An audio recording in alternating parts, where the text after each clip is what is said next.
นี่นี่จะมาอันบอกอย่างอันนี้มันเดี๋ยวเบิ่งเดี๋ยวฟ้าบอกว่าแม่นอย่างเนาะเบิ่งน้ำกันอันบอกให้เบิ่งอันนี้พอดีสั่งมาจากแอปเบิ่งว่ามันจะใส่ดีใส่คักบ่มันเป็นของเล่นใหม่เดี๋ยวไขให้เบิ่งไขนี่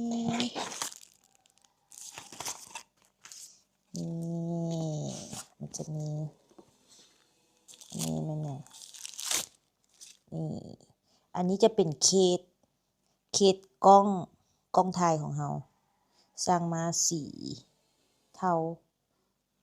มีใส่ห้อยเอาพร้อมอันนี้มันน่าจะเป็นใส่ตัวด้ามจับมันนี่นะครับตัวนี้มันใส่ตัวอุปกรณ์เสริมเวลาเขาใส่ขาตั้งอันกล้องอัน DJI Pocket 3เป็นเคสมันจะได้อันนี้ราคาถ้าชื่อบ่ผิดน่าจะอยู่ประมาณ100 บาทหรือ200 บาทนี่แหละประมาณนี้เด้อที่สั่งมาอันนี้น่าจะเป็นฝาอัดตัวหน้ากล้องมันดิได้อันนี้3 อันแล้วนี่อันที่อ๋ออันนี้เป็นเคสใหม่แล้วเนาะอันนี้มันอย่างเดินกันอันนี้มันอย่างไม่อย่างอันนี้ใส่อย่างอ๋อนั่นแหละอันนี้น่าจะเป็นใส่บนอันหัวโจกล้องมันเนาะยังอีกเดี๋ยวเบิ่งอ๋ออันนี้แม่นน่าจะแม่นตัวใส่แบตเสริมใส่จังได๋น่าจะแบบนี้ป่ะ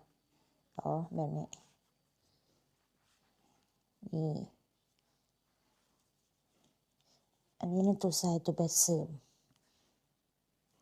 สั่งมาสีเทาตอนเห็นมันมีสีบัวนี่มีสีบัวสีดำสีขาวเลยลองสั่งสีเทามาเบิ่งดิลองซุบใส่ที่จะคักอยู่ต่อมาดิเป็นอันนี้แม่นอันติดหน้าจอแบบกันไหว้กันแตกอย่างแหละเนาะเดี๋ยวจะลองเรียนติดเองจะปิ่นบ่ล่ะบัดนี้น่าจะติดบ่ยากอุ๊ยนี่ล่ะอันนี้แม่นเฮาสั่งมา2ชุดตัวติดหน้าจอเนาะแผ่นติดหน้าจอสั่งมา2ชุดสั่งมาเพื่อว่าติดผิดพลาดมันก็จะมีผ้าเช็ดใหม่พร้อมอันนี้นี่บ่แพงชื่อบ่ผิดน่าจะบ่ฮอด100 บาทอันนี้เราสั่งมาบ่สั่งเองสั่งระยะเวลาสั่งก็ประมาณบ่ฮอด10 มื้อเด้ก็เครื่องมาฮอดแล้วสรุปว่าเครื่องเล่นอุปกรณ์แบบเคสเนาะคันว่าเป็นโทรศัพท์เขาก็เอิ้นเคสโทรศัพท์เนาะอันนี้เป็นกล้อง DJI Pocket 3เฮาสร้างเคสมันมามันจะได้1อันนี้มันจะมีสายหิ้วนำ2 3